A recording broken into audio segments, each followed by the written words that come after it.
같이 기도하심으로 화요 집회 시작하도록 하겠습니다. 하나님 감사합니다. 감사합니다. 감사합니다. 저희들을 지키시며 저희들을 눈동자같이 보살피시며 우리의 영혼을 지키시는 주님을 찬양합니다. 아버지의 영광을 찬양합니다. 아버지, 저희들을 통해 하나님 이루고자 하시는 아버지의 뜻을, 아버지의 모략을 성취하는 자들이 되게 하여 주시옵소서. 우리가 저희들 십자가를 회피하지 않게 하시고, 우리가 하여야 될 기도를 우리가 게을리하지 않게 하시고, 우리가 돌려야 될 열쇠를 우리가 돌릴 수 있도록 우리에게 믿음을 더하여 주시고 눈을 열어주시고 아버지의 일을 보게 하여 주시옵소서. 아버지의 일을 행하시는 아버지의 손길을 우리가 보기를 원하며, 아버지의 음성을 듣기를 원하며, 이끌림 당하기를 원하며, 아버지의 행하신 가운데 우리가 서기를 원합니다. 주여, 이 환난과 이 전염병과 이 혼란 속에서 우리가 주의 말씀을 듣기를 원하며 주의 빛을 보기를 원하며 아버지 주의 손길 가운데 서기를 원합니다. 천군 천사와 함께 우리가 주의 일을 이루게 하여 주시옵소서. 우리의 눈을 열어 주시옵소서. 빛을 비추어 주시옵소서. 오늘 저희가 주님의 음성 듣기를 원하며 주님 말씀을 우리가 원하오니 아버지 사람의 생각과 말을 우리가 듣기를 원치 않습니다. 아버지의 음성을 들려주시고 비춰주시고 우리의 영혼에 주의 빛을 비추시고 깨닫게 하시고 열려지게 하시며 아버지 우리의 마음을 새롭게 하여 주시옵소서. 주께서 함께 하시기를 원합니다. 예수 그리스도 이름으로 기도드렸습니다. 아멘. 예, 이사야 28장입니다.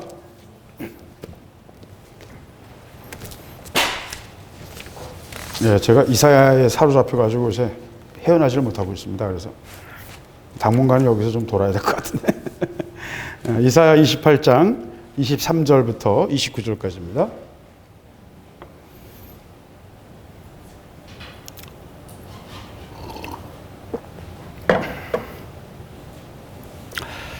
네, 23절부터 29절, 구약성경 999쪽입니다. 999쪽이에요. 제가 한 절 읽고 여러분 한 절 읽고 하겠습니다.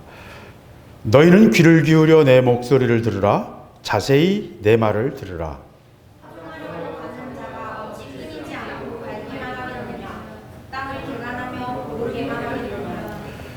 지면을 이미 평평히 하였으면 소회양을 뿌리며 대회양을 뿌리며 소맥을 줄줄이 심으며 대맥을 정한 곳에 심으며 귀리를 그 가에 심지 않겠느냐.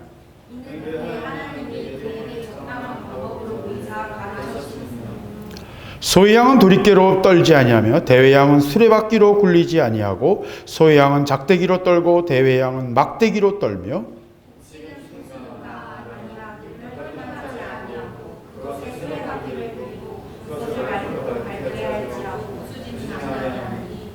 이도 만군의 여호와께서 난 것이라. 그의 모략은 기묘하며 지혜는 광대하니라. 아멘. 예, 우리 지난주에 30장을 읽었습니다마는 이사야의 이야기는 계속 다 이어지는 얘기입니다. 좀 더 이어지는 얘기인데 오늘 말씀은 농부의 농사짓는 농부의 비유를 가지고 이사야가 하나님이 행하시는 그 모든 손길들을 농부에게 비유를 해서 말하고 있어요. 예수님도 농부의 비유를 사용하셨죠. 씨 뿌리는 자의 비유를 사용하셨고 또 요한복음에서는 포도원을 비유를 사용하셨어요. 그래서 예수님 자신이 포도나무다라고 말씀하시면서 포도원 비유를 사용하셨죠. 똑같은 얘기예요. 신약과 구약이 다 이렇게 연결됩니다. 문맥상 연결돼요. 의미상 연결되는 게 아니라 그 외형상 그대로 연결되는, 문화적으로 연결된다는 거죠. 그 다음에 27장에 보면 27장 한 장만 이렇게 넘겨보세요. 27장 2절부터 보겠습니다. 여기 보면 포도원의 비유를 합니다. 포도나무의 비유를 하셨죠. 신약에서 요한복음에서는. 근데 여기는 포도원의 비유를 합니다. 그러면서 여호와는 포도원직이다 그러셨어요. 포도원직이다. 그날에 너희는 아름다운 포도원을 두고 노래를 부를지어다. 나 여호와는 포도원지기가 되며 때때로 물을 주며 밤낮으로 간수하여 아무든지 상해하지 못하게 하리로다. 나는 포도원에 대하여 노함이 없나니 진려와 형극이 나를 대적하여 싸운다 하자 내가 그것을 밟고 모두 불사르리라.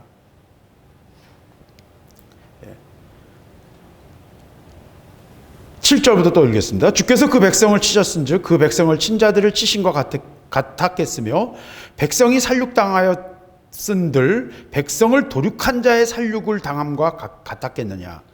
주께서 백성을 적당히 견책하사 쫓아내실 때에 동풍 부는 날에 폭풍으로 그들을 옮기셨느니라. 야곱의 불의가 속함을 얻으며 그의 죄의 없이함을 얻을 결과는 이로 인하나니 곧 그가 제단의 모든 돌로 부서진 횃돌 같게 하며 아세라와 태양상으로 다시 서지 못하게 함에 있는 것이라. 앞 27장 얘기를 먼저 살짝 말씀드리면 포도원 비유를 얘기하십니다. 포도원. 그리고 하나님이 포도원직이라는 거예요.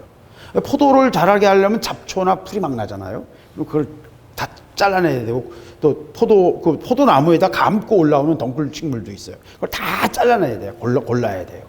그래서 농사 짓는 데 제일 힘든 게 잡초 뽑는 겁니다. 땡볕에 한낮에 가서 잡초를 뽑아야 돼요. 솎아줘야 돼요. 잘못하면 또 그 식물을 상하면 안 되니까 잘 빠른 시간에 팍팍팍팍 치고 나가야 돼요. 천천히 하면 그 밭 하는데 며칠 걸릴지 몰라요. 그러면 이쪽 끝에서 그 잡초를 뽑고 나더니 저 뒤에 또 새로운 잡초가 또 자라고 있는 거예요. 며칠 걸리고 이렇게 돼요. 그러니까 빠른 속도로 다다다다 잡초를 쳐나가는 게 농사꾼의 숙련된 솜씨입니다. 그래서 지금 그걸 묘사하는 거예요. 그래서 포도를 자라게 하기 위해서 잡초를 막 내가 솎아내고 포도를 자라게 하기 위해서 밭을 갈고 여러 가지를 하는데 그 포도를 내가 치려고 하는 거냐? 그게 아니라는 거예요. 뭘 얻으려는 거예요? 좋은 극상품의 포도 열매를 얻기 위한 것이다. 목적은 뭐예요? 열매다는 겁니다. 그래서 내가 때릴 수도 있고 7절 8절처럼 때릴 수도 있고 너희들을 힘들게 할 수도 있지만 그것은 너희들을 상하게 하려는 게 아니다는 거야. 그 속에 있는 진짜 포도 열매, 하나님 앞에 올바로 선 진정한 하나님의 사람들, 생명을 가진 사람들, 참된 믿음을 가진 사람들, 숨겨진 7,000명, 그들을 얻기 위해서, 그릇터기를 얻기 위해서 내가 그들을 치기도 하고 아수르를 통해서 치기도 하고 애굽을 통해서 고통당하기도 하고요. 하나님의 다루심이 그 모든 것이 이루어지고 있다. 그러니까 목적은 뭐다? 열매를 얻으려는 포도원직이다. 나는 포도를 키우는 농부다. 하나님이 스스로 농부라고 하십니다. 27장에서 얘기하고 28장에서 그걸 또 더 자세히 묘사하는 거예요. 이 전체 맥락을 보셔야 됩니다. 그래서 이 이야기의 큰 그림은 뭐냐면 아수르를 통해서 하나님이 일하시고 또 주변 여러 나라, 애굽과 뭐 여러 관계, 국제 관계 우리 지난번에 얘기했지 않습니까? 그런 것처럼 그런 많은 과정이 있는데 그것들이 그 모든 역사의 수레바퀴와 폭력과 잔인함과 수많은 피 흘림과 이스라엘 백성들의 고통이 하나님의 본심이 뭐냐 이거예요. 본심. 하나님은 농사짓는 것이다. 이 모든 걸 통해서 하나님은 하나님의 목적, 좋은 열매, 좋은 포도, 좋은 밀, 농부가 얻고자 하는 그 좋은 열매를 얻고자 하기 위해서 그것을 얻기 위해서 내가 이 모든 것을 경영하고 있다라는 말을 하고 있는 게 이사야 전체의 이야기입니다. 그래서 세상을 의지하지 말라, 아수르를 의지하지 말고 애굽을 의지하지 말고 세상을 의지하지 말라. 이 교만한 에브라임아, 네가 의지하는 그 교만한 면류관 아수르를 의지하고 있느냐? 그 면류관이 진흙탕에 던져질 것이다. 28장 앞부분에 하는 얘기입니다. 하나님만 의지해라. 그 얘기를 계속하고 있는 거예요. 그러면서 그런 포도원직이 되신 역사를 주관하시고 운행하시는 하나님을 지금 이사야는 보면서 이야기합니다. 그리고 그 이사야의 예언들이 구체적인 각 나라들에게 예언되어졌는데 그 역사 속에서 그대로 다 이루어졌어요. 제가 아까 지난주에 말씀드렸잖아요. 애굽의 멸망에 대한 예언, 이사야 20장에 이사야가 엉덩이를 속옷바람으로 쏟아냈던 그 행동 예언을 통해서 애굽의 멸망을 얘기했는데 애굽의 수천 년의 역사에서 단 최초의 완전한 점령, 완전히 적군이 점령해서 완전히 점거당하는 식민지 백성이 되는 최초의 역사의 그런 애굽의 완전한 점령이 아수르를 통해서 670년경에 이뤘는데 그걸 30년 전에 이사야가 예언한 거예요. 옷을 벗고 3년 동안 다닐만 했어요. 왜? 수천 년 내에 첫 번째 일어난 사건이었거든요. 우리 역사적 의미를 우리 잘 몰라요. 역사를 좀 모르니까 이게 얼마나 엄청난 일인가를 잘 몰라요. 천국에 가면 이사야 그 3년 그 벌거벗고 다니는 이야기가 굉장한 화제에 걸릴 겁니다. 역사를 통해서 큰 사건이거든요. 이런 게요, 하나님 나라에 이 세상에는 너무 많아요, 여러분. 제가 맨날 얘기하는 게 바로 그런 것들입니다. 너무너무 많아요. 그것이 엄청나게 중요해요. 우리는 우리의 관점에서 자꾸 이 세상을 바라보기 때문에 우리 관점에서만 바라보거든요. 하나님의 눈으로 보지 못하거든요. 그렇기 때문에 우리는 그 중요성을 전혀 다르게 생각해요. 우리는 우리의 관점에서만 봐요. 강아지는 강아지의 관점에서만 보거든요. 주인 손에 뭐가 있나? 나가나? 제가 외투만 입으려고 그러면 우리 집 강아지가 다다다닥 튀어나와서 문 앞에 딱 기다리고 있어요. 저를 데리고 나가, 자기 데리고 나가라는 거예요. 똥 누리라는 거예요.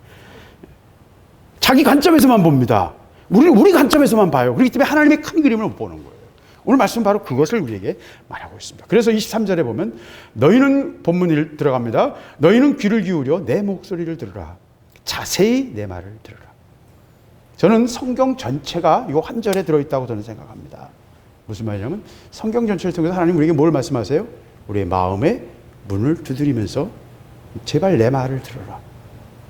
하나님의 음성을 들어라. 선악과는 뭡니까? 하나님의 음성 듣지 않고 스스로 선악을 판단하는 자가 되는 거예요. 자기 안에 선이 없는데, 기준이 없는데 그냥 자기 좋은 대로 선을 판단하는, 이 시대는 자기 좋은 대로 선을 판단하고 살아가는 시대예요. 이제 그게 극한에 온 시대입니다. 하나님은 우리에게 뭘 요구하세요? 우리의 마음의 문을 두드리시면서 내 목소리를 들어라. 내가 문 밖에 서서 너희 문을 두드리노니 문을 열어라. 내가 너로 들어가 너와 함께 먹기를 원한다. 주님 우리에게 마음을 열기를, 우리의 관심과 우리의 영혼이 하나님과 하나 되기를, 그리고 우리 안에 내주하시고 우리가 하나님과 더 깊은 감정과 영이 교제되기를, 신비한 합일로 들어가기를 하나님은 원하십니다. 하나 되기를 원하십니다. 그의 뜻을 이해하기를 원하십니다. 그 뜻 가운데 우리가 하나 되기를 원하십니다. 하나님의 뜻을 우리가 이해하고 그 뜻에 우리의 마음을 전적으로 드릴 수 있기를 원해요. 하나님은요, 하나님 혼자서 다 하실 수 있어요. 그렇잖아요. 하나님 혼자, 우리 없어도 하나님 일을 다 하실 수 있어요. 충분한 능력과 충분한 어떤 힘을 갖고 계신 분입니다. 그러나 하나님은 우리를 부르십니다. 인간을 원하십니다. 인간의 참여를 원하세요. 오늘 본문에 나옵니다만은 하나님은요, 작은 것, 우리가 볼 때 아무것도 아닌 것들 같은 것, 그것들이 얼마나 중요한가를 하나님 아세요. 그게 하나님의 비밀이에요. 하나님의 비밀입니다. 그래서 내 목소리를 들으라. 자세히 내 말을 들으라. 자세히라는 말씀이 더 저에게는 굉장히 아주 그냥 무겁게 들립니다. 왜냐하면 우리는 하나님의 음성을, 하나님의 뜻을 큰 타이틀로만 생각하고 큰 제목만 주시고 그 제목에 우리가 그냥 알아서 따라가는 것처럼 생각해요. 그렇지 않습니다. 조현영 목사님 그 삶 전체를 통해서 우리에게 주시는 교훈이 뭐예요? 성령의 세밀한 음성. 비슷한 사례가 김하중 전 장관, 통일부 장관, 주중대사 했던 사람, 온누리교회 장로님이신데,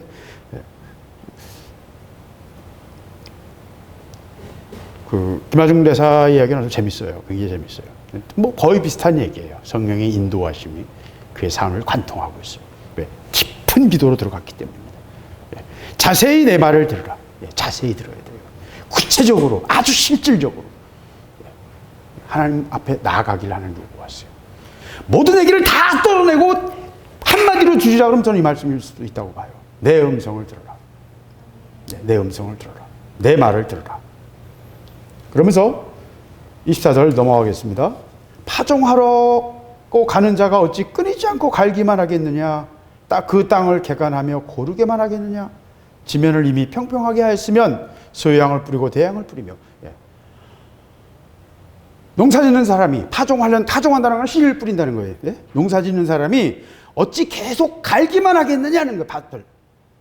우리가 씨 뿌린 자의 비유에서 보면 길가, 제가 지난번에 그 그림 보여드렸잖아요. 밭들이 있는데 그 밭을 가로지르는 지름길, 그 지름길을 사람들이 걸어 다니니까 밭이 딱딱해지죠. 거기에 씨 뿌려도 씨앗이 들어가질 않아요. 그러니까 어떻게 해야 돼요? 다 갈아야 돼요. 밭 가는 것에 비유하는 것입니다. 이스라엘 사람들이 당하는 그 많은 고난과 환난, 수많은 전쟁, 그 많은 아픔들, 우리 인생에서 당하는 수많은 질병들, 관계의 괴로움들, 자기 자신의 어떤 장애, 어떤 심리적인 문제, 어떤 육체의 문제, 우리는 수많은 문제에 사실 노출되어 있어요. 우리의 생명은 계속해서 위협받고 있어요. 여러분, 체온이요 35도 이하로, 지금 우리 그냥 별거 아닌 것 같지만 체온을 35도 이하로 또 34도 이하로 30분만 놔두면 우리는 죽어요. 체온이 떨어지면 몸이 그걸 계속 온도를 높여가지고 체온을 유지하는 거예요. 우리가 체온이 떨어지면 우리 안에 중요한 핵심 효소들이 작용을 못하기 때문에 몸에서 전체적 온도가 위험해져요. 냉온동물, 파충류들은 온도가 온도가 낮아지면 그냥 가사 상태, 잠자는 활동을 적게 하면서 그냥 온도를 낮출 수 있기 때문에 살아남을 수 있죠. 그게 유리할 수도 있어요. 그런데 우리 같은 포유류 같은 온혈동물, 일정한 온도를 유지하는 동물들은 우리 육체는 같이 공유하고 있으니까요. 짐승 같은 똑같은 육체니까요. 예. 온도가 떨어지면 우리 죽어요. 별거 아닌 것 같은데 우리 생명을 유지하고 있다는 것이 얼마나 촛불 같은가요, 여러분? 정말 촛불 같아요. 개인의 어떤 생명도 마찬가지지만 인류 전체가 지구 위에서 살고 있는 것도요. 이거는 바늘 끝을 계속 중국 기계단이 뭐 이렇게 돌리는 걸 위에다 또 돌리고 하잖아요. 그런 거를 한 500단 쌓은 것보다 더 높은 기교예요. 하나님의 기교예요. 지구 위에 생명이 유지되고 있는 것 자체가 엄청난 기교예요. 그걸 우리가 이해하지 못할 뿐입니다. 하나님은요, 목적이 있다는 것입니다. 모든 행하심에 목적이 있어요. 뜻이 있어요. 그것을 알고 그 일에 동참하고 쓰임받느냐 아니냐예요. 그래서 하나님이 하시는 일에 너희가 제발 내가 하려는 의도를, 내 생각을 알기를 원한다. 나와 동역하기를 원한다는 말씀이 이사야의 오늘 말씀인 것입니다. 그래서 계속해서 갈기만 하겠냐. 환난이 우리에게 주어지지만 그 환난이 그냥 계속 우리를 때리기만 하시겠느냐는 겁니다. 때리는 것이 목적이 아니라는 얘기예요. 뭐예요? 땅을 갈다는 거는요, 돌을 골라내고, 우리가 지난번에 땅 10분의 1자 비유에서 말씀을 나눴습니다만은, 땅을 뒤섞어서 속에 있는 미량 원소들이 위로 올라오고, 공기가 속으로 들어가고, 흙이 푸석푸석해져 가지고 그 공기가 잘 들어가고 물이 들어가도 그 속에, 그걸 공국률이라고 그래요. 돌과 돌 사이의 그 공간이 일정 수준이 돼야 돼요. 그걸 만들어야 돼요. 그래야 식물이 자랍니다. 왜? 우리가 먹는 대부분의 식물들은 1년 초기 때문에 뿌리가 크지 못하거든요. 나무라면 그 상관없어요. 지들이 파고 들어가서 돌도 파고 들어가고 그러니까. 우리가 나무에서 식량을 얻는 게 아니잖아요. 풀에서 얻지 않습니까? 그렇기 때문에 그 공국률을 잘해야 돼요. 그리고 또 더 중요한 거는요, 평평하게 해야 돼요. 돌도 골라내야 되고, 공기도 집어넣어야 되고, 뭐 미량 원수들 긁어내야 되고, 그러니까 가는 걸 통해서 그런 걸 다 하는 겁니다. 그렇게 해보니까 소출이 좋더라. 그 오랜 경험을 통해서 농부들이 깨닫게 된 거죠.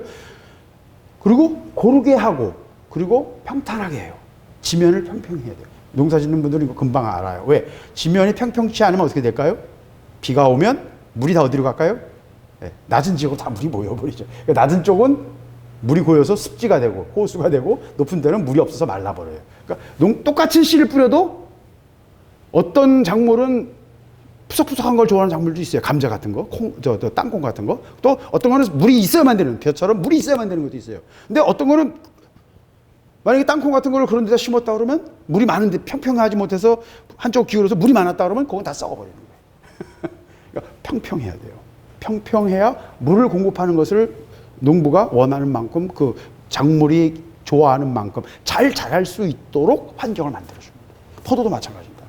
포도도 너무 물이 많은 포도, 여러 가지 곰팡이 질병, 여러 종류의 질병이 빠질 수가 없어요. 물도 잘 빠져야 되고, 하여튼 여러 가지 조건이 있어요. 그걸 다 농부가 이해하고 해야 되는 거예요. 그걸 누가 가르쳐 주지 않지만 오랜 농부들의 경험을 통해서 그것이 얻어지는 것입니다. 그것도 지형에 따라 다 다른 경작 방법이 또 있어요. 지금 그런 농부들의 지혜에 대해서 지금 오늘 말하고 있어요. 그러면서 이렇게 갈고 평탄하게 하고 고르게 했으면 뭘 하겠느냐? 그 다음에 씨앗을 뿌리지 않겠느냐? 내 목적은, 농부의 목적은 열매를 얻는 것이다. 그 작물을 통해서 열매를 얻는 것, 그것이 농부의 목적이다. 그러기 위해서는 뿌린다. 뿌린다. 그러면서 아주 독특한 말씀이에요. 소회양을 뿌리며 대회양을 뿌리며 소맥을 줄줄이 심으며 대맥을 정한 곳에 심으며 귀리를 그가에 심지 않겠느냐. 우리가 잘 모르는 여러 가지 작물들의 얘기를 해요. 근데 우리가 벼나 밀이나 콩, 옥수수 이러면 이제 우리가 잘 알겠는데 요새 먹는 것들이니까 이거 뭐 다 모르는 것들이잖아요. 이거 굉장히 좀 이상하죠. 이게 도대체 우리가 뭘 말하려고 하시나 아마 여러분 생각을 하실 수 있을지 모르겠습니다. 이 말씀은요, 제게는 굉장한 아주 너무너무 큰 은혜를 주세요. 이 말씀들 자체가. 먼저 이걸 좀 이해를 해야, 이 물리적으로 작물들이 뭘 말하는지를 이해를 하셔야 연결이 됩니다. 소회양은요, 회양이라고 있는데, 회양. 이거 미나리과 식물인데, 아주 쉽게 말하면 허브의 일종이에요. 실제로 허브처럼 생겼어요. 이런 노란 꽃인데, 잎사귀가 이 부드러운 이 솔잎, 그러니까 좀 머릿속에 들어오시죠? 코스모스 잎사귀 같은 느낌의 그런 부드러운 솔잎 같은 느낌의 허브 종류입니다. 회향이라고 그래서 이걸 소회향과 대회향, 좀 작은 회향과 큰 대회향, 그 씨앗 덩치도 크고 씨앗도 큰 대회향이 있어요. 또 서로 다른 그 향기를 나는데 소회향은 주로 이 지중해 쪽에서, 그다음에 대회향은 아랍 쪽에서 많이 사용해요. 그래서 소회향은요, 여러분 유명한 얘기인데. 그 잎사귀로는 이제 향기를 허브로 사용하고 생선 요리를 쓰고 열매를 말려서 그것을 옛날에는 후추가 들어오기 전에는, 후추는 워낙 향기가 좋으니까 후추가 들어오기 전에는 거의 회향으로 고기 요리를 했어요.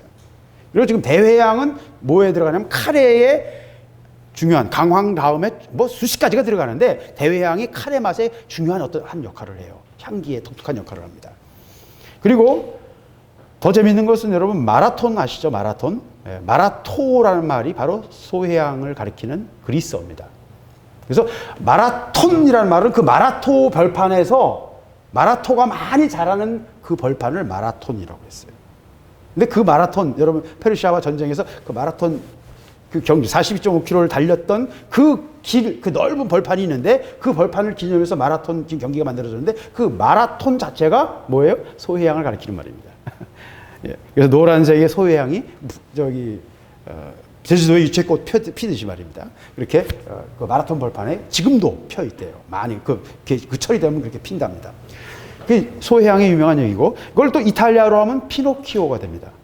여러분 피노키오 아시죠? 그게 바로 소회향을 가리키는 단어예요. 소회향, 피노키오. 예. 재밌죠? 이게 지중해 연안의 하나의 문화예요. 소회향이라는 게 아주 독특한 후추처럼 향신료로 쓰이는 독특한 것이다 하는 것이죠. 자, 이걸 뭘 말하고 있을까요? 이런 얘기들이.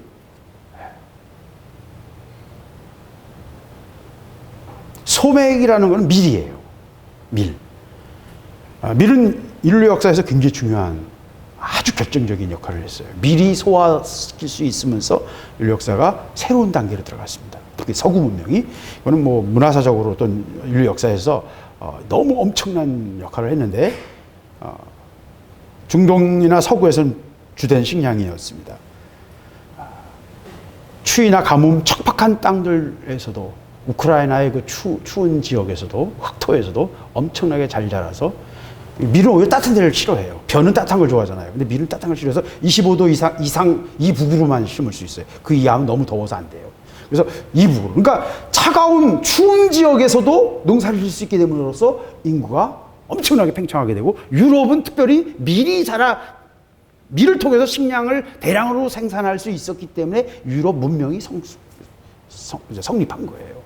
굉장히 중요합니다. 어떤 곡식이냐에 따라서, 여러분, 저는 그거 굉장히 관심이 많아서, 고조선은 피로 먹었어요. 또, 은나라 때는 조를 먹었습니다. 그 나라는요, 특정한 작물과 특별한 관련이 있어요. 진나라가 중국을 통일할 수 있었던 배경 중에는 보리라는 독특한 식물과 관련이 있어요. 보리는 그 전부터 심었지만, 보리를 잘 경작할 수 있었던 특별한 어떤 농업 정책과 관련이 있어요. 그러니까 그런 식으로요, 그 문화와는, 작물과는 굉장히 깊은 관련이 있어요. 굉장히 아주 미묘한 것들이 그 속에 숨어 있습니다. 저는 그 얘기를 길게 하려는 건 아닙니다만은, 밀은 인류 역사에서 굉장히 중요한 거예요.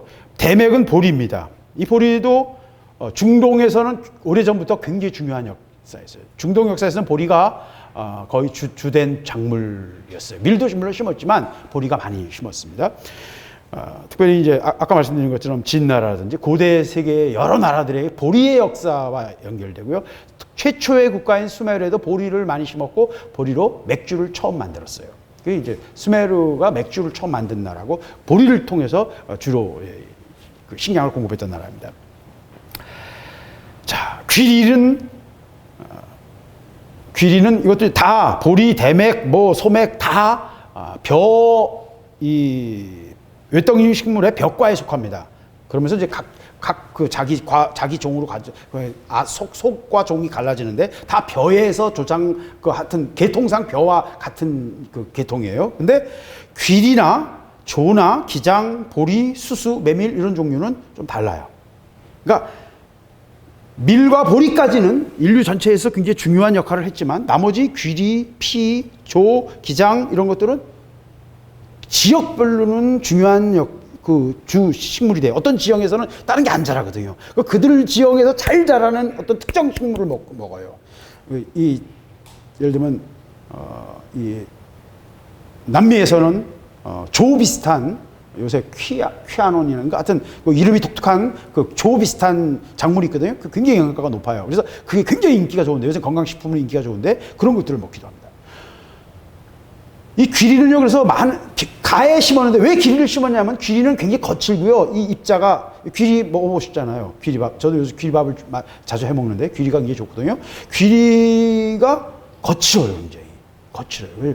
주로 귀리를 어떻게 먹었냐면 귀리를 눌러가지고 빵을 만들어 먹거나 아니면 간식을 만들어 먹거나 아니면 짐승을 줬어요. 귀리 대에도 그 줄기에도 영양분이 많았기 때문에 짐승들에게 귀리를 잘라서 많이 먹였습니다. 그래서 짐승 사료용으로 귀리를 그 가에 심었어요.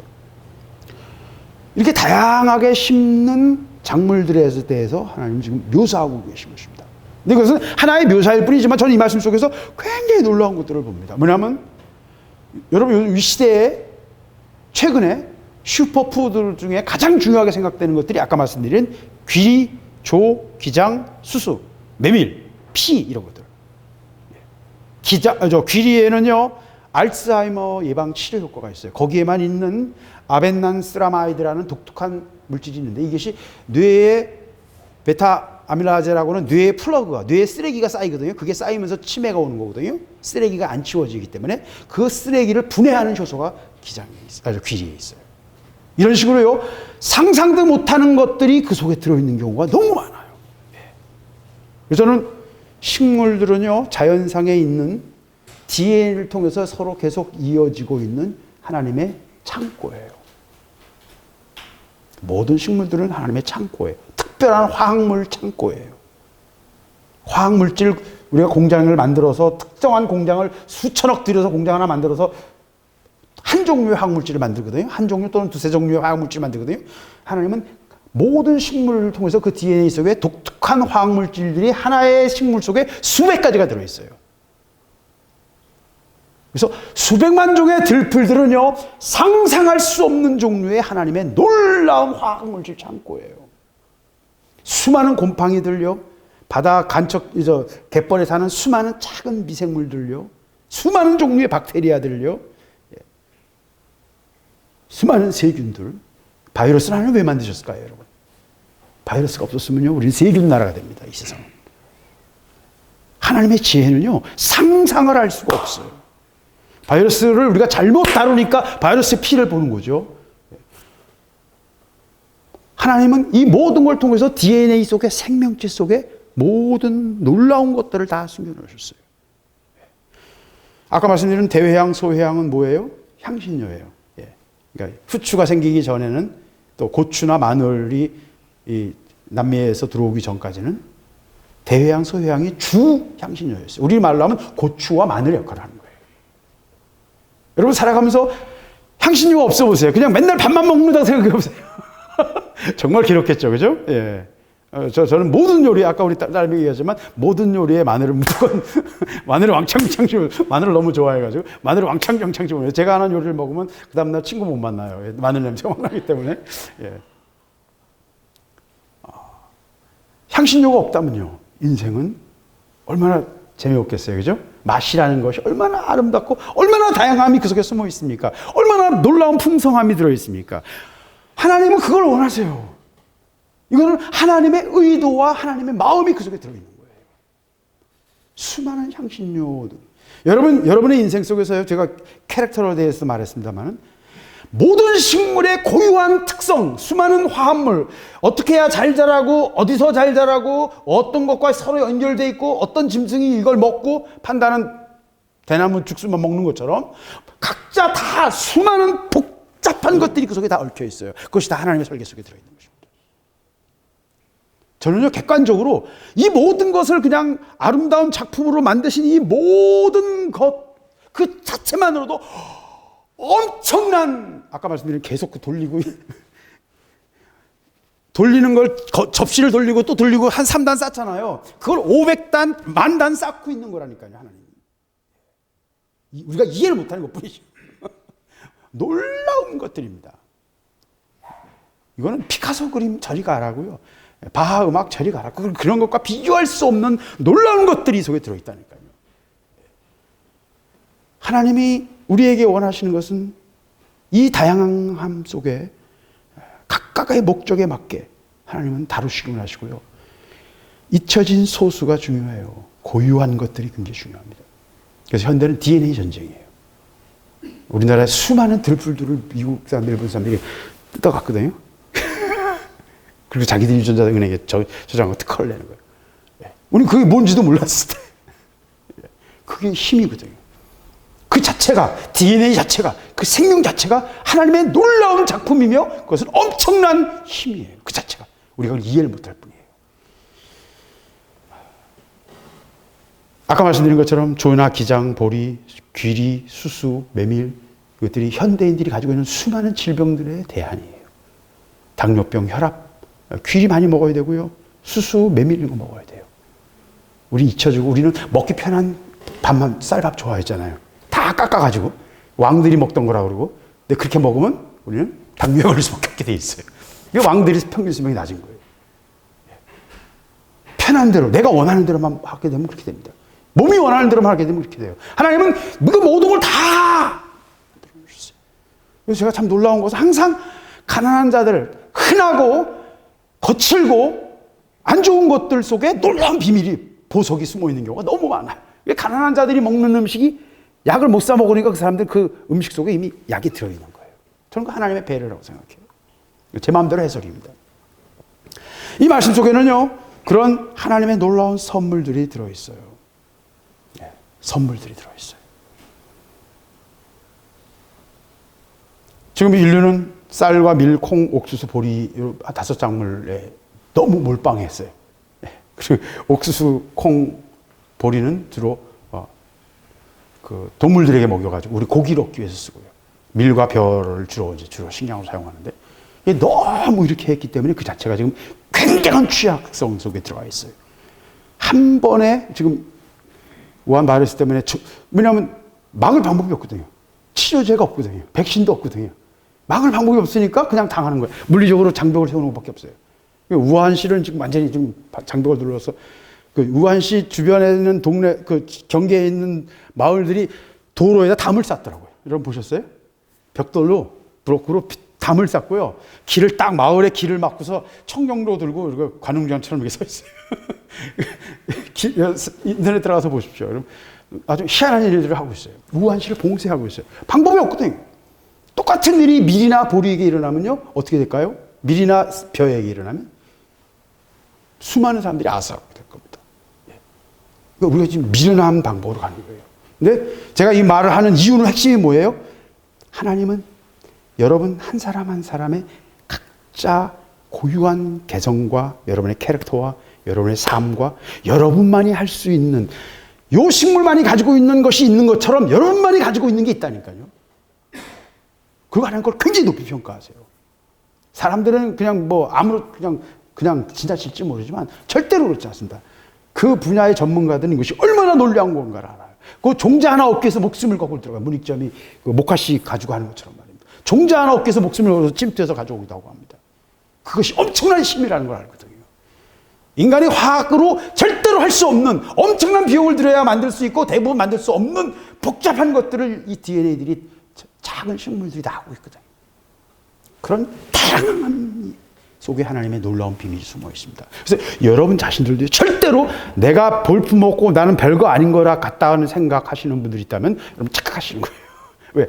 아무것도 아닌 잊혀진 그것들이 가장 소중한 것일 때가 너무나 많아요. 하나님 나라는.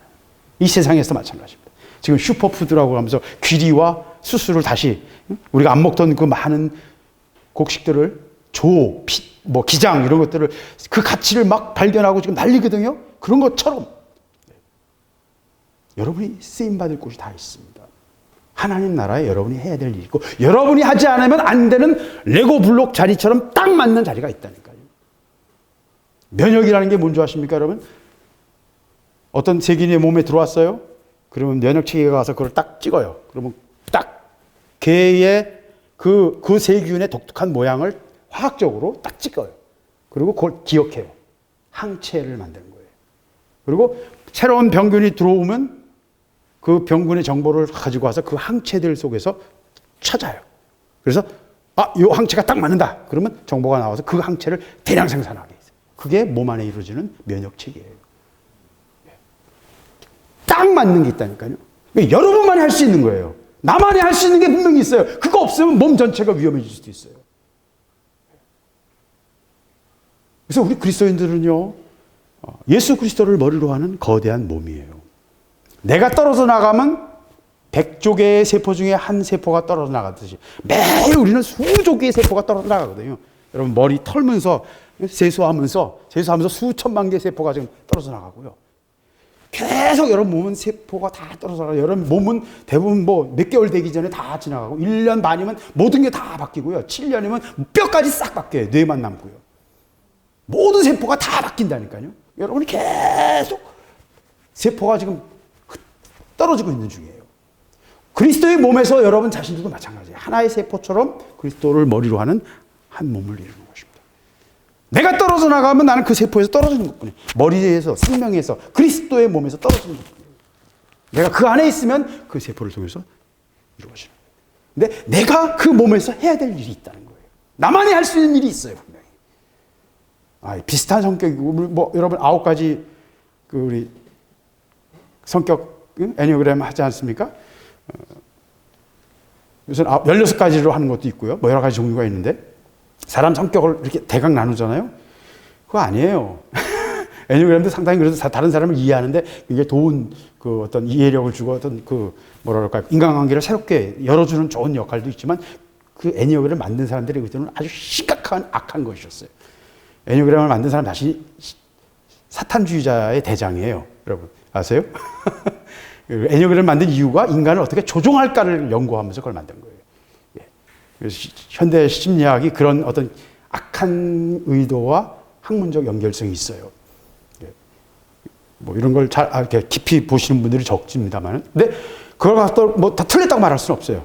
그런 방법인데 저는 그거 갖고 말도 안 되는 얘기라고 생각하는 이유 중에 하나가 비슷한 성격도 다 달라요. 비슷한 성격도 자세히 들여다보면요. 제가 5분이지만 5분만 있는 게 아니거든요. 우리 속에 다 여러 가지가 있고 어느 것이 어떤 상황에서는 더 나오고 덜 나오고 또 위축도 있고 이런 게 있거든요. 그러니까 훨씬 더 복잡합니다. 다면체도 이런 다면체가 없어요. 캐릭터는 그래서 70억 인류가 다 70억 명이 지문이 다른 것처럼 얼굴이 다 다른 것처럼 그 사람의 성격들도 다 달라요. 다 달라요. 그리고 그 사람만이 할 수 있는 것이 있다는 거예요. 70억이 많은 것처럼 보이세요? 아니요. 전혀 그렇지 않아요. 이런 식물들이 가지고 있는 수많은 화학물들은요. 식물들만 수백만 종이고요. 그 수백만 종이 각각 수천 개의 화학물질을 가지고 있어요. 수조 개의 화학물질들의 창고예요.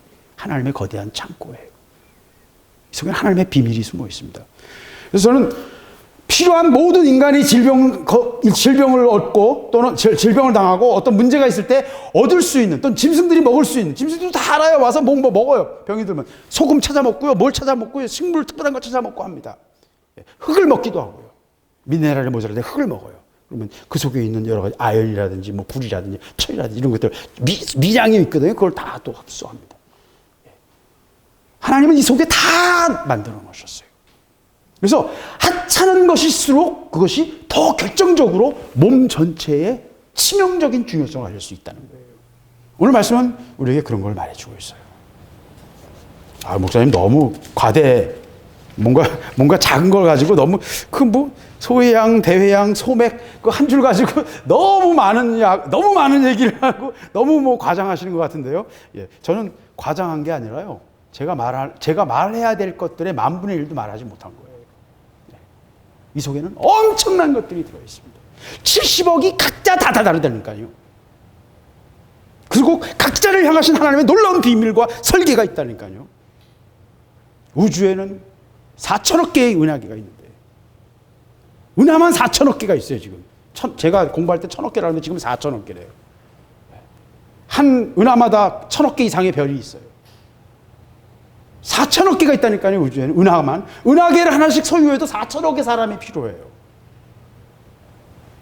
하나님의 스케일은요, 상상을 초월합니다. 그러면서 필요에 의해서 여러 가지를 심고 뿌리고 하지 않겠느냐. 다양한 것을 심지 않겠느냐. 농부가 그렇다는 것입니다. 그러면서 26절, 이는 그의 하나님이 그에게 적당한 방법으로 보이사 가르치셨음이며, 예. 하나님이 그에게 적당한 방법으로 보이셨다 그랬어요. 그리고 가르치셨다. 보이시고 가르치셨대요. 아까 말씀드렸지 않습니까? 농부들은 오랜 경험과 시행착오를 통해서 각 작물들의 특징, 어떻게 하니까 소출이 많더라, 어떤 문제가 있을 때 어떻게 하니까 되더라, 이걸 오랜 경험을 통해서 그것이 축적되거든요. 그런 방법을 통해서 그 경작하는 방법, 그 식물들을 재배하는 방법이 얻게 된단 말이에요. 그게 지금 그 얘기를 하고 있는 거예요. 근데 이걸 뒤집어 생각해 봅시다. 자, 아까 제가 말씀드렸지만 밀은 더우면 못 살아요. 밀은요, 물이 적어도 되고요, 척박한 땅, 산성, 토양 이런 데서 잘 자라요. 밀은 정말 잘 자라는 그 작물입니다. 근데 다만 온도가 너무 높으면 안 돼요. 그래서 밀이 전 세계적으로 많이 키우는 이유 중에 세계 최대의 작물이 된 이유가 있어요. 그런데 그런 밀의 고유한 특성은 어떻게 왔을까요? 그렇죠? 벼와 밀은 같은 이 속인데, 같은 계통을 가지고 있는데, 벼과 식물인데 어떻게 이렇게 다를까요? 벼는 물에서 자라고 밀은 척박한 땅에서 자란단 말이에요. 어떻게 각자의 고유한 성격을 어떻게 주어진 걸까요? 식물마다. 여러분의 성격은 어떻게 주어진 거예요? 엄마하고도 다르고 아빠하고 비슷한데도 다르고 섞이면서 또 바뀌고 형제들 간에도 또 다르잖아요. 그죠? 제가 늘 골치 아픈 게 우리 세 딸이 다 달라요. 입맛도 다르고 관심도 다르고 생각도 다르고. 예. 저는 저대로 또 관심도 다르고. 참 골치 아파요, 우리 집은. 어느 집이나 다 비슷할 거라고 생각해요. 예. 하나님의 작품이에요. 그래서 제가 캐릭터가 사람뿐만 아니라 모든 존재의 고유한 캐릭터, 고유한 특성을 설계하시고 만드신 분이 누구예요? 하나님이시고. 그걸 많은 경험과 시행착오를 통해서 찾아간 사람들이 농작물의 경우는 농부들이라는 거예요. 지금 그 얘기를 하고 있는 거예요. 그러니까 출발은 누가 하신 거예요? 하나님이 하신 거죠. 그러니까 하나님이 가르치신 거죠. 그죠? 그걸 만드신 분이 하나님이니까, 설계하신 분이 하나님이시니까 하나님이 가르치셨으며 라는 말이 맞습니까? 안 맞습니까? 맞죠. 하나님이 야 이건 이거야 라고 칠판에 해서 가르치신 건 아니지만, 예, 설계하신 분이 하나님이시거든요. 그러니까 이 말씀은 정확한 말씀이에요. 그리고 제가 계속 말한 캐릭터가 가장 놀라운 작품이라고 하는 이유를 이제 조금 이해하실 수 있을지 모르겠어요. 예. 모든 존재의 그 특성을 만드신 분. 철은 왜 강하고, 왜 나무는 이렇게 부드러운데 뭔가 강한다면서도 부드럽고, 나무는 참 놀라운 작품이에요. 나무 굉장히 놀라운 겁니다. 여러분, 우리 나무를 쉽게 생각하지만 같은 비중의 저 구조적 특성을 가지기가 굉장히 어려워요. 플라스틱으로 저렇게 만들면 훨씬 더 이상한 어떤 저걸 가져요. 나무도 셀룰로스 구조로 그 벌집 모양으로 만들어서 나무를 만들잖아요. 나무도 엄청난 하나님의 작품이에요, 여러분. 우리가 이제 우리 장로님은 잘 이해하실 거예요. 설계하신 분이니까. 예. 그 굉장히 놀라운 겁니다. 그래서 비행기를요, 2차 세계대전 중반까지도 비행기를 나무로 많이 만들었어요. 나무의 특성이 너무 좋아가지고. 2차 세계대전에 제일 훌륭한 비행기 중 하나가 머스키토급이라는 게 있는데, 영국 비행기인데, 쌍발 비행기인데, 발사라는 나무로 만들었어요. 예. 그 비행기가 엄청난 역할을 했어요, 2차 세계대전. 히틀러가 무찌르는데 결정적인 역할을 했는데, 나무로 만든 비행기예요. 나무가 굉장한 특성이 있어요.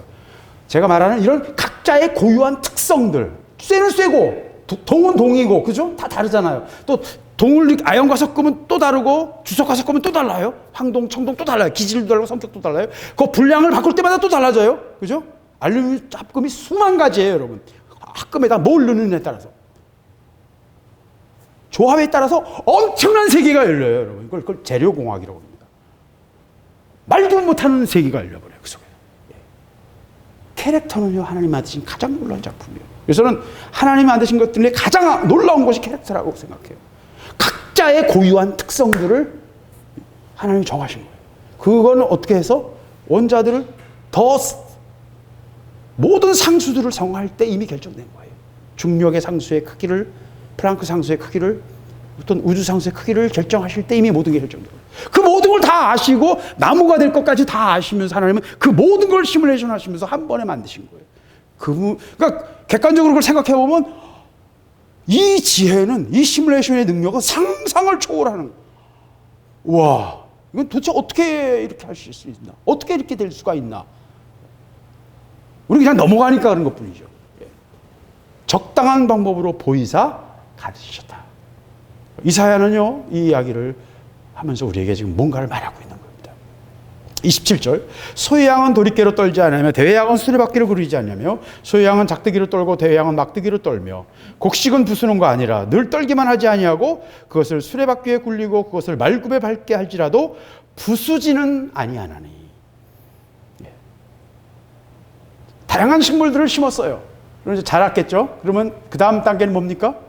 자라는 과정에도 뭐 아까 말씀드린 것처럼 잡초 뽑고 뭐 물도 주고 가뭄은 물도 줘야 되고 뭐 여러 가지 일이 있습니다. 근데 마지막 추수까지 왔어요. 그러면 추수 때는 진짜 곡식들 입장에서는 큰 일이 기다리고 있는 겁니다. 뭐예요? 추수를 하기 위해서는 어떻게 해야 돼요? 단을 베야죠. 그죠? 잘라야 돼. 지금까지 살던 삶에서 잘라줘야 돼. 그리고 두 번째는 그걸 막 털어. 그래서 아까 말한 것처럼 막대기를 털기도 하고 수레바퀴를 굴기도 하고 도리깨질을 하기도 하고, 그래서 그 알갱이들을 다 털어내요. 곡식들을 다 털어내. 줄기에서 곡식을 분리시켜요. 그 다음에 그 곡식들을 뭘 해요? 껍질을 벗겨야 되잖아요. 껍질을 벗기기 위해서는 또 수레바퀴를 굴리고 말굽을 밟고, 아니면 이거 뭐죠 이거? 예? 맷돌에 갈아서 껍질을 벗깁니다. 그 다음에 다시 맷돌에 넣어서 또는 절구질을 해서 부드러운 가루를 만들어요. 음식 한 입 먹기까지는 엄청난 과정을 겪어서 우리에게 오는 것입니다. 많은 사람의 수고를 통해서 얻는 것입니다. 우리는 그래서 함께 사는 존재들이에요. 예, 서로 도우며 사는 존재들이에요. 그런데 그 곡식을 얻기까지 엄청난 과정을 겪는 것처럼 하나님은 하나님의 원하시는 바를 얻기 위해서, 하나님이 찾으시는 그 열매를 얻기 위해서, 하나님의 순종하는 자들을, 열매 맺는 자들, 기도하는 자들, 하나님 일에 쓰임받는 자들을 얻기 위해서 이 모든 역사를 주관하고 하나님의 일을 하고 계신다라는 게 지금 이사야의 역사 해석인 것입니다. 잘라내고 부수는 것처럼. 그래서요, 역사 속에서 우리는, 여러분도 지금 우리가 지금 바로 그런 상황 속에 있죠. 예. 우한 바이러스를 통해서 지금 뭐 심각한 상황에 왔는데, 목사님이 제가 그 인터넷에 우리 카카오톡에 올렸지 않습니까?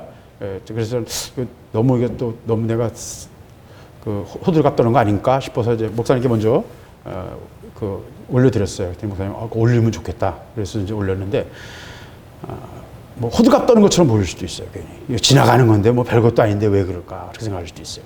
근데 우리가 의미를 잘 모르시기 때문에 그래요. 오늘 미국에 이제 나오기는 사이언스 타임즈라는 우리 국내 번역 소개를 한 건데, 어제 나온 이야기인데, 거기서 하는 얘기는 최소한 수십에서 수백만의 감염이 불가피한 것 같다. 왜? 여러 가지 이유가 있어요. 거기는 전복기에도 전염이 되고 또 전조 증상도 없고 2차 변이가 이루어져서, 그래서 이거는 좀 심각한 것 같다. 비상 경보를 내려야 될 것 같다는 이야기를 바이러스 전문가들, 예방의학 전문가들이 한 이야기입니다. 그러면서 이 사건이, 우한 바이러스가 지금까지 뭐 박쥐나 뭐 뱀, 뭐 여러 가지 얘기하잖아요. 원인으로. 중국 사람들이 박쥐나 뱀을 먹은 게 지난주부터예요? 그렇잖아요. 며칠 동안 먹어왔잖아요. 그건 상관이 없었어요. 네, 상관이 없었어요. 왜 그런 걸까? 예. 그래서 지금 많은 전문학자들은 예측하기를, 아직 확인된 건 아닙니다만 예측하기를 그 주변에 있는 30km 위쪽에, 북쪽에, 사스 때 그 사스 바이러스를 연구하기 위한 전문 연구소를 만들었어요. 근데 그 연구소는 지금 이스라엘이나 미국에서는 저건 생물학 무기를 연구하는, 바이러스 공격 무기를 연구하는 연구소인 것 같다. 그래서 그 연구소를 만들 때 프랑스가 기술 지원했는데 그것 때문에 굉장히 오랫동안 반대했어요. 그러다가 결국 이제 합의를 봐서 2017년에 완공이 됐는데, 현재까지 나온 모든 상황으로 볼 때 조작된 거거든요. 전조 증상이 없거나 잠복기 기간 동에도 전염되는 건 굉장히 이례적인 거예요. 이 바이러스들의 특성으로 볼 때. 그건 바이러스 DNA를 뭔가 조작한 것처럼 보여져요. 물론 이제 바이러스 추적해서요, 지금 감염자들에서 바이러스를 추출해서 검사하면 금방 알 수 있어요. DNA 검사해보면 금방 알 수 있어요. 근데 그래서 이거 아무래도 이거는 그 바이러스 연구소에서 바이러스 실험할 때는 많은 짐승들을 하거든요. 원숭이나 뭐 쥐나 주로 원숭이일 거라고 생각을 해요. 원숭이든 쥐든 거기 실험했던 동물들 중에서 동물들은 바이러스가 감염됐기 때문에 다 무조건 화장해서 없애버려야 돼요. 근데 그 처리를 박사들이 할 건 아니지 않습니까? 그죠? 누군가 직원들이 했겠죠. 그 직원들이 야 이거 갖다 팔면 돈 되는데 그거 갖다 판 것일 가능성이 높다. 중국 내에서 나오고 미국에서도, 그러니까 워싱턴 타임즈의 보도에서 나온 이야기입니다. 그것이 무엇이 됐건 1900년 초에 스페인 독감, 똑같은 바이러스 인플루엔자가 돌았는데 그때 5천만 명이 죽었어요. 그때는 진짜 인플루엔자 바이러스에 대해서 몰랐으니까. 1차 세계대전 때 독가스로 한 100만 명 죽었어요. 전쟁 중에. 독가스를 가지고. 근데 인플루엔자만 가지고 5천만 명이 죽었어요. 2차 세계대전 때 죽은 모든 사람보다 더 많아요. 무서운 겁니다, 여러분. 이게 인플루엔자라는 건 무서운 거예요. 바이러스는 굉장히 무서운 거예요. 인간이 다룰 수 없는 영역의 것들이거든요. 바이러스는요, 생명과 무생물 사이에 있는 거예요. 생물과 무생물 사이에 있는 거예요. 바이러스 자체는 DNA만 있고 DNA를 움직일 수 있는 세포가 없어요. 바이러스는 다른 세포 속에 들어가서 그 DNA를 조작해가지고 자기 생명을 복제를 하는 거예요. 그러니까 순수 DNA만 퍼지는 존재예요, 바이러스. 바이러스의 삶은 자기 DNA를 전파하는 것 외에는 아무런 의미가 없어요. 삶이라는 게 없어요. 숙주에 들어가서 자꾸 복제하는 거예요. 그러니까 바이러스가 왜 하나님 만드셨는지 굉장히 신기하죠. 그러나 바이러스가 없었으면 이 세상은 세균 세상인 겁니다. 세균을 통제할 수 있는 건 바이러스 하나예요. 하나님의 놀라운 설계 속에 들어있는 거예요. 그런데 수백만 명이 감염되고 또 수십만 명이 죽을 수도 있는 상황이다. 그러니까 판데믹이라고 한다는 건 아니고 종말론적인 어떤 위기 상황이다. 이렇게 경고하는 전문가들이 나오기 시작했어요. 저는 이걸 보면서 도대체 이게 우리에게 뭘 하나님 말하고 계십니까? 이게 도대체 우리에게 뭡니까, 하나님?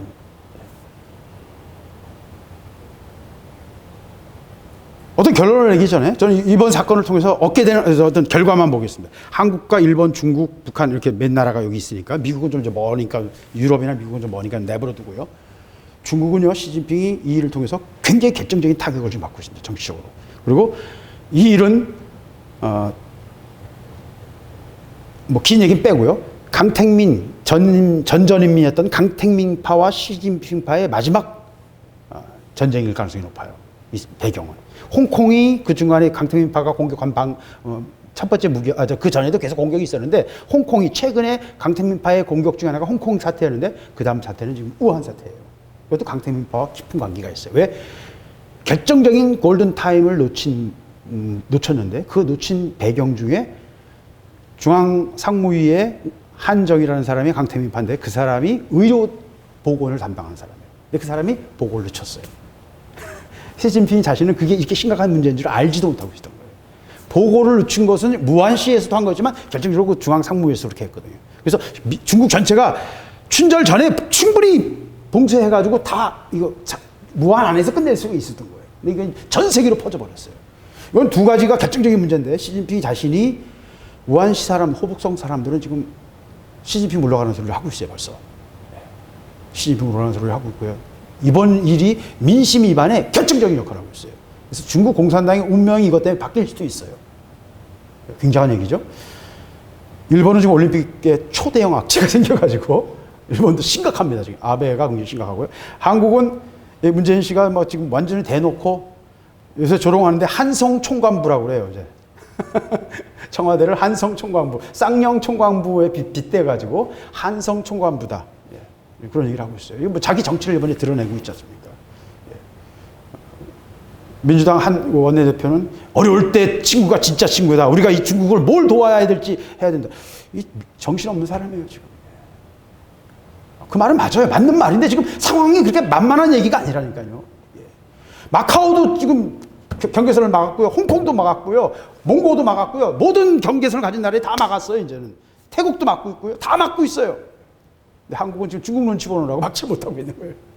WHO 핑계 대면서. 왜? WHO는 중국이 엄청나게 돈을 갖다 들여서 부패시켜가지고 WHO를 지금 쥐고 있거든요, 중국이. 여러 가지 그 유네스코나 WHO 다 쥐고 있습니다. 미국은 그래서 유네스코, WHO 다 탈퇴하려고, 유네스코는 이미 탈퇴하려고 하고 있고, WHO도 탈퇴하려고 하고 있어요. 거기는 여러 가지 얘기가 들어있습니다만은 제가 왜 이 얘기를 이렇게 길게 하냐? 이 워런 바이러스 하나를 통해서 하나님은 뭔가 큰 일을 하고 계세요. 제가 볼 때는. 중국이라는 나라가 지금 흔들리고 있어요. 이제 국가 이미지가요. 엄청난 지금 mondog 안에 거기다가 질병을 가진 사람이 길을 쓰고서 막 그 나라로 가잖아요. 그러니까 외국 사람들 볼 때 이게 너무 이해가 안 되는 거죠. 무한에서는 지금 환자들이요. 얼마나 이 중국 사람들이 무한 이기주의냐면 이건 오래된 얘기입니다만 치료하는 의사가 방독면 쓰고 치료하니까 환자와 환자 가족이 의사를 방독면을 뺏고 옷을 찢고 침을 뱉고 너도 같이 죽어야 된다는 거예요. 그게 현장에서 일어나는 일이에요. 그게 지금 그대로 전 세계에 전파되고 있어요. 왜 이런 일이 중국에서 일어나야 됩니까? 저는 아주 단순해요. 지난 몇 년간 중국 교회를 시진핑은 엄청나게 박해했어요. 작년만 해도 수천 개의 교회가 파괴됐고, 저장성을 해도 머니까 저장성에서는 기독교 교회들이 동네에 높이 세우지도 않고 그냥 집 앞에 그 가정교회들이 십자가를 세우는 걸 봐줬어요. 근데 그 모든 십자가를 다 떼게 했어요. 안 된다는 거예요. 2020년 2월 1일부터 발표되는 신종교법안 종교단체 관리법이 있는데, 이 관리법은 여러 가지가 있는데 모든 종교단체는 다 신고해야 되고 뭐 다 여러 가지 법이 있는데 모든 종교는 공산주의 이론 전파를 해야만 한다. 안 하면 폐쇄한다. 그러니까 교회를 통해서 설교에 뭘 해야 돼요? 공산주의 이론을 설파해야 된다는 거예요. 그리고 모든 설교는 사전 검열을 받아야 된다. 그게 지금 올라가 있어요. 하나님은요 절대로 손해보시지 않고요. 하나님이 하시는 일은 절대로 우연이 없고요. 다 의도가 있어요. 이 작은 풀 하나에도 하나님은 놀라운 의도가 숨어 있다고 제가 계속 지금까지 말해왔지 않습니까? 이 역사 속에 이루어지는 모든 일들 속에는 하나님의 의도와 설계와 하나님의 손길이 있습니다. 우리가 깨어봐야 되고요. 눈을 열어야 돼요. 그리고 기도해야 될 바를 기도해야 돼요. 보여주시면 기도하라는 것입니다. 그걸 위해서 기도해야 돼요. 왜 이렇게 중국이 교회를 가지고 이렇게 난리치는 줄 아십니까, 여러분? 제가 교회에 대해서 말씀드리고 중국 기독교에 대해서 말씀드렸습니다만은 2020년 통계 말씀드릴게요. 전 세계 기독교 국가별 인구 상위 랭킹 10개 국가입니다. 1등 미국 2.63억. 사실은 이거는 정확한 숫자는 아니에요. 그냥 자기는 종교도 없고 기독교 교회도 안 나가지만 너 종교 배경이 뭐야? 그럼 기독교 우리 집안이 기독교예요. 뭐 이런 정도의 의미입니다. 기독교 문화라는 개념이에요. 미국은 2.63억, 브라질 1.9억. 중국이 1.5억. 1.5억. 세계 3위의 기독교 국가예요. 근데 중국이 실제로 세계 최대예요. 왜? 나머지 사람들은 다 뭐예요? 문화권이에요. 근데 중국은 뭐 하는 상황에서? 핍박받는 상황에서의 기독교인이에요. 그러니까 이 숫자가 같아요? 전혀 아닙니다. 전혀 아닙니다. 중국은 세계 최대의 지금 기독교 국가입니다. 이것이 2030년이면 2.4억이 될 거라고 예측하고 있어요. 이렇게 되면 중국 정부는요, 감당할 수가 없습니다. 교회를 지하로 핍박하고 있는 것입니다. 핍박하면 핍박할수록 교회는 더 생명력 있고, 더 퓨리파이, 더 정화되고, 더 깨끗해지고, 더 순수해진 신앙인들이 더 깊은 생명력을 가지고 퍼져나갈 수밖에 없어요. 하나님의 방법이라니까요. 하나님의 작전이에요.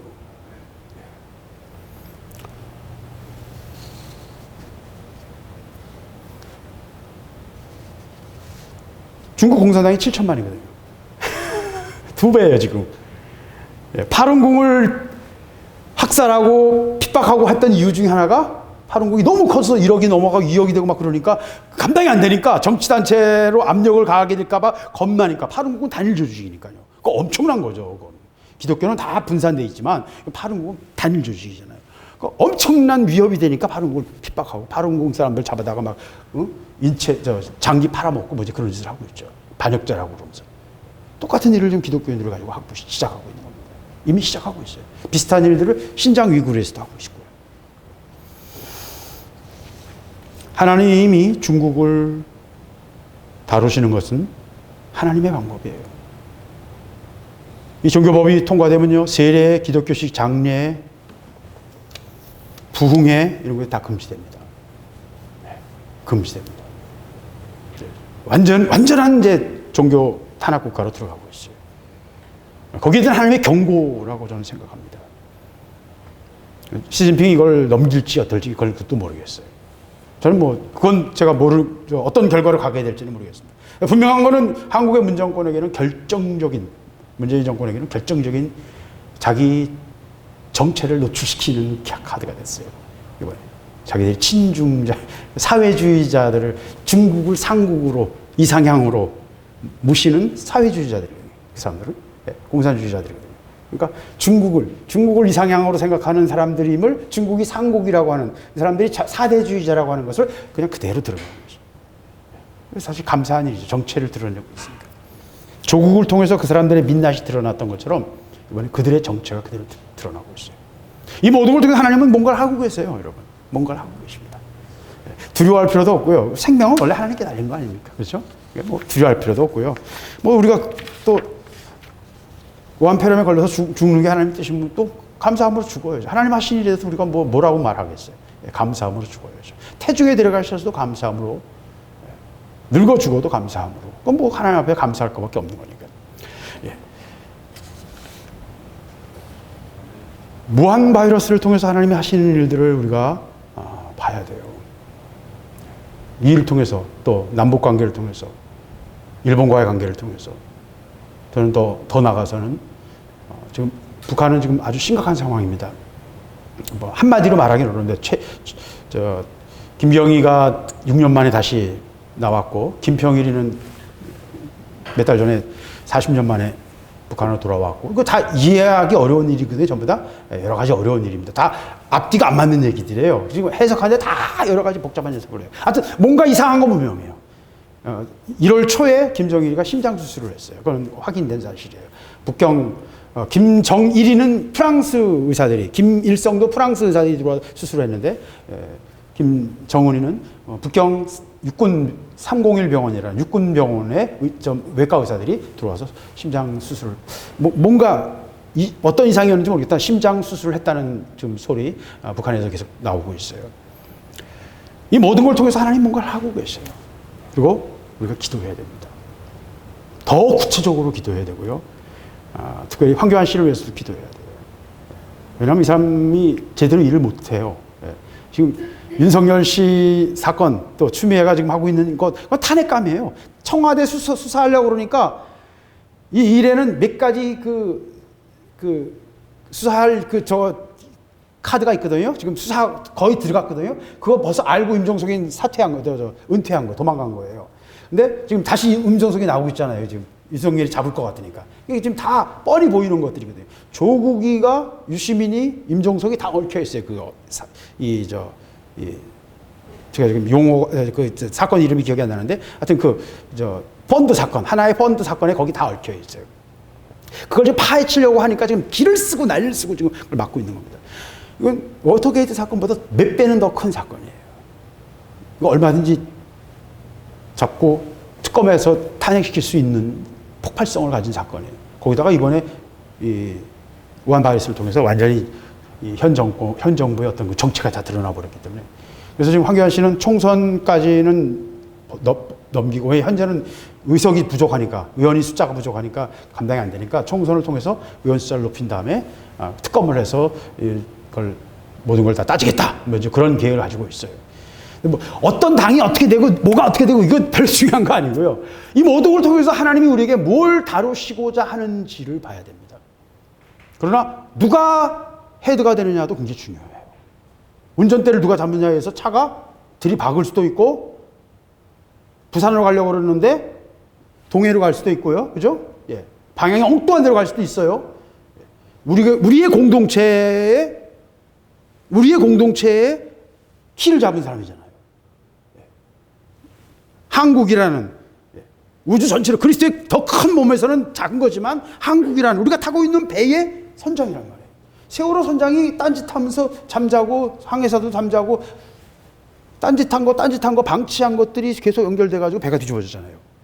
똑같은 일이 일어나지 말라는 방법이 보장이 없어요. 저는 지금 현 정부가 하는 일들을 보면서 이 사람들 세월호 하는 것과 너무나 비슷하다. 방치하고 있다 이거. 엄청난 일인데 왜 방치하고 있느냐. 저는 계속 좀 카카오톡으로 그걸 가지고 몇 사람하고 대화를 하고 있습니다만 계속 그런 얘기를 했어요. 제가. 이 사람들 세월호 선장과 항해사와 비슷하다. 이 사람들이.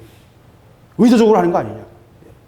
뭐 음모론적으로는 의도를 가지고 했던 것처럼 막 이야기하는 음모론도 나옵니다. 실제로 일루미나티 카드에 우한 바이러스 사건, 이 전염병 사건을 암시하는 박쥐와 우한에 있는 국회의사당을 본뜬 우한에 있는 이 호텔이 있거든요. 미 국회의사당과 똑같은 모양의 그 호텔이 있어요. 그 호텔과 박쥐 그림이 나오면서 전염병으로 인한 대규모 전염병이 1995년도에 나온 일루미나티 카드에 이미 있거든요.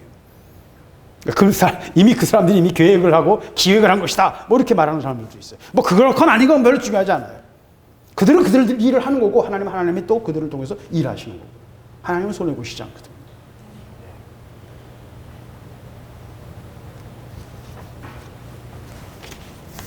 소양은요 도리깨로 떨지 않아요. 도리깨는 뭘 떨 때 씁니까? 밀을 떨 때 씁니다. 대회양은 좀 길쭉해요. 소해양은 후추 비슷해요. 모양이.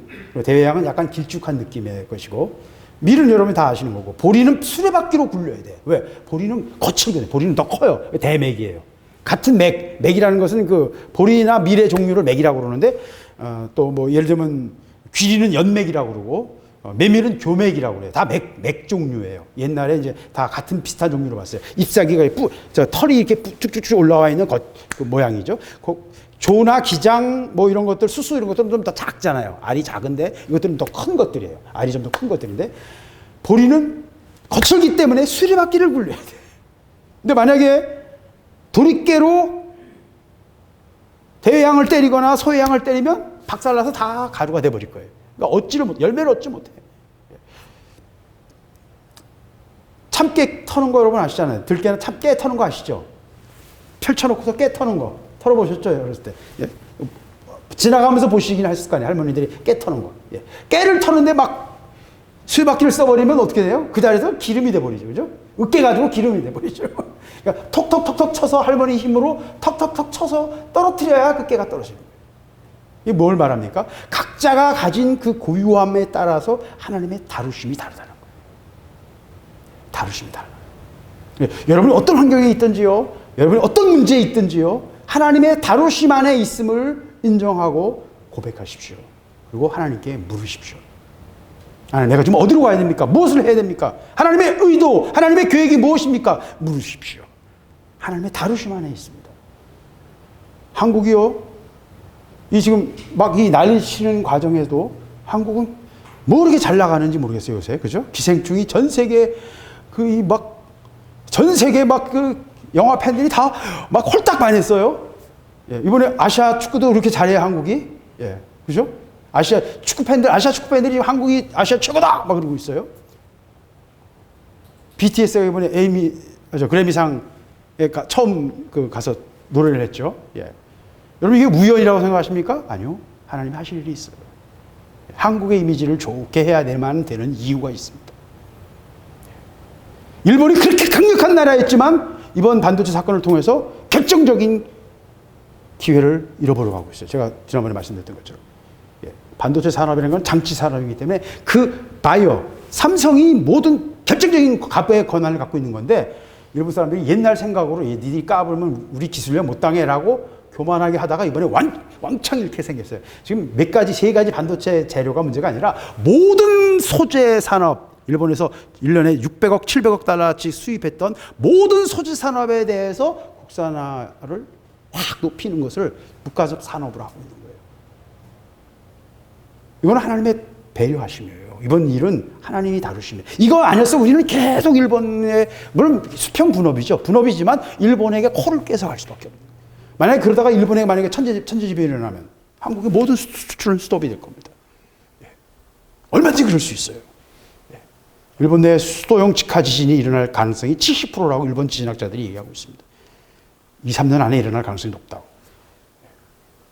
뭐 저는 그렇게 되길 바란다는 거나 그것이 될 거라는 걸 말하는 게 아니라 얼마든지 모든 상황이 그럴 수 있다는 것입니다.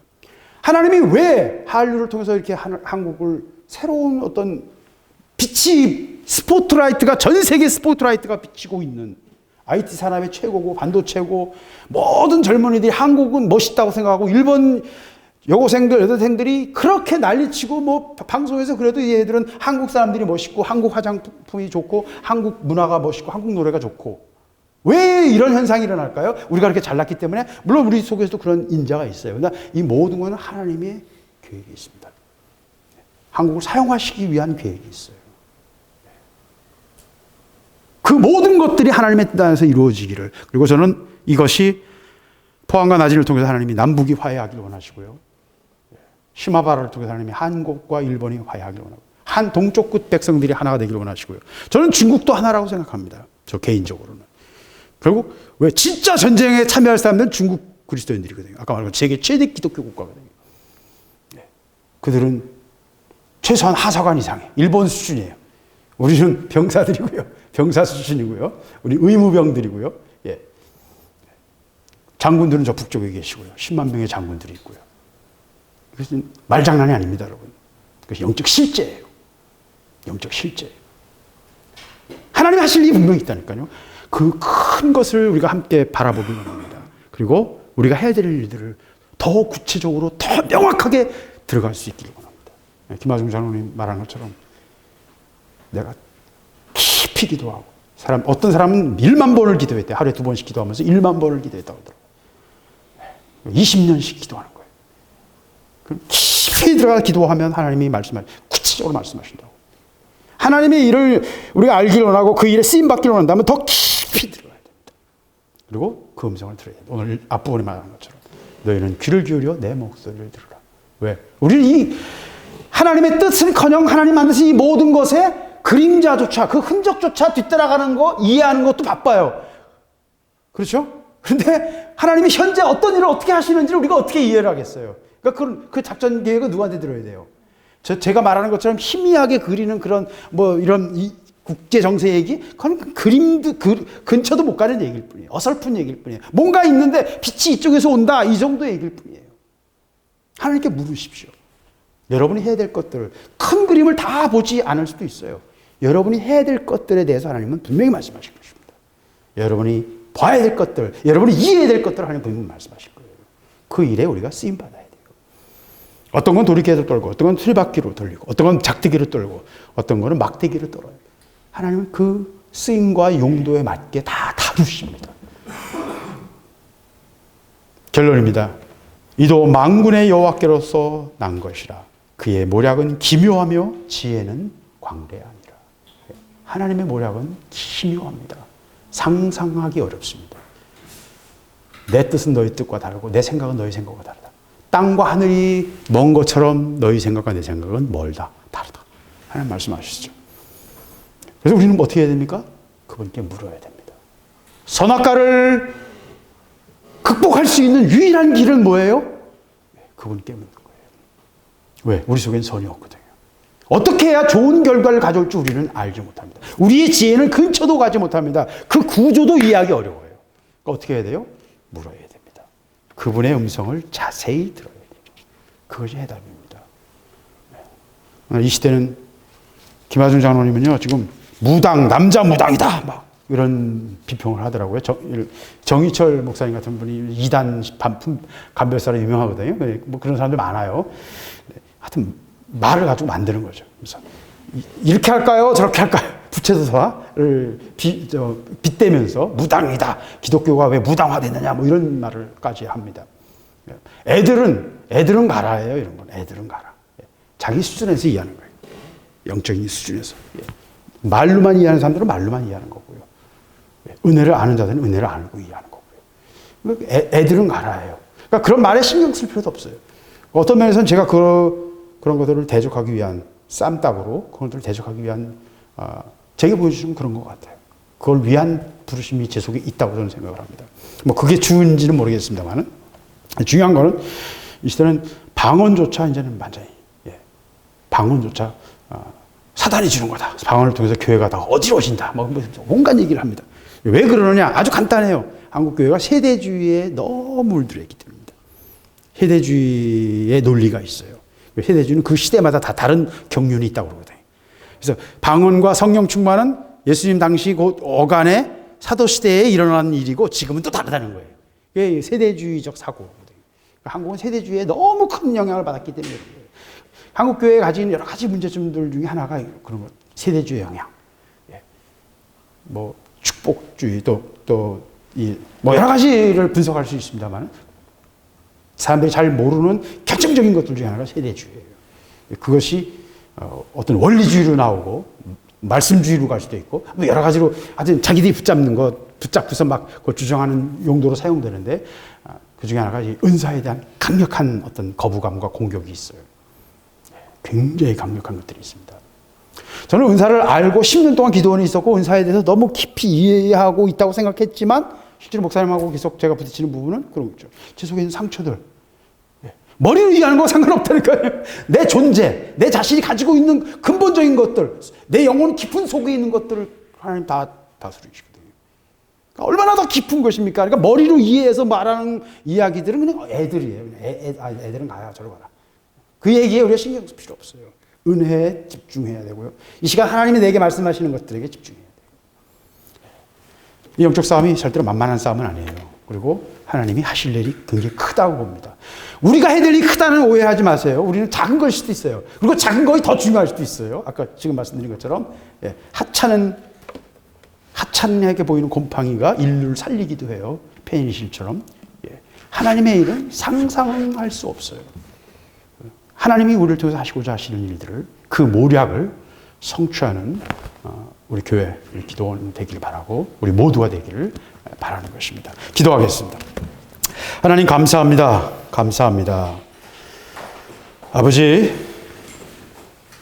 정말 이 폭풍우 속에서 아버지 저희들을 붙잡아 주시기를 원합니다. 사람의 말에 또는 생각에 이 시대의 폭풍에 많은 사람들의 생각에 흐름에 우리가 휩쓸리지 않게 하시고 그 시대 정신에 우리가 떠내려가지 않게 하시고 우리가 하나님 앞에서 하나님의 음성을 들으며 하나님의 모략을 보며 그 모략을 성취하는 하나님의 백성들이 되기를 원합니다. 아버지 도와주시옵소서. 우리 앞에서 이루어지는 이 많은 일들을 보며 아버지의 뜻을 보기를 원하며 아버지의 원하시는 바를 보기를 원하며 한국교회가 깨어있어 회개하고 다시 근신하며 아버지의 일을 이루는 자들이 될 수 있도록 우리 모두가 이 일을 붙들고 기도하며 주 앞에 설 수 있도록 아버지 우리 마음속에 경성함을 허락하여 주시옵소서. 우리 모두가 탄 배에 선장이 잘못되면 이 배가 다 함께 침몰할 수밖에 없습니다. 다 함께 죽거나 아버지 난민이 될 수밖에 없습니다. 아버지 이 민족을 기억하여 주시고 아버지께서 이 민족을 향하여 계획하신 아버지의 뜻을 아버지 이루어가기에 부족함이 없도록 위정자들을 붙잡아 주시고 정치인들을 붙잡아 주시고 국민들을 붙잡아 주시고 한국 교회를 붙잡아 주시옵소서. 아버지의 뜻이 이루어지기를 원하며 아버지의 돌이깨질과 아버지의 막대기와 아버지의 행하심 속에서 우리가 주의 일을 보기를 원하며 주의 손을 보기를 원하며 아버지의 뜻이 이루어지기를 구하며 눈물 흘리며 기도하며 부르짖는 하나님의 사람들이 되게 하여 주시옵소서. 아버지 각자의 삶 속에서도 수많은 환난이 있고 고난이 있고 질고가 있습니다. 각자 가지고 있는 성격의 문제가 있습니다. 아버지 우리 속에 있는 마음의 상처가 있습니다. 열등감이 있습니다. 교만이 있습니다. 악함이 있습니다. 아버지 우리가 가지고 있는 우리 속에 있는 이 모든 것들을 아버지께서 다루시기를 원하며 아버지 앞에 내어놓고 아버지의 다루신 가운데 서게 하시고 우리를 온전케 하시고 새롭게 하여 주시옵소서. 아버지의 영광이 나타나기를 원하며 아버지께 온전히 드려지고 쓰임받는 저희들이 될 수 있기를 원합니다. 주여 도와 주시옵소서. 이 시간 또한 귀한 예물을 구분하여 주님께 바친 손길이 있습니다. 주여 저희들의 기도를 들으시고 흠양하시며 이 예물을 연락하여 주시옵소서. 주의 마음에 흡족하여 주님 흠양하실 귀한 제물 되기를 원하며 저희들의 기도를 들으시고 응답하시며 열매 맺게 하여 주시옵소서. 모든 것을 주님께 맡기며 예수 그리스도의 이름으로 기도드렸습니다. 아멘. 계속해서 기도하시겠습니다. 아버지 감사합니다.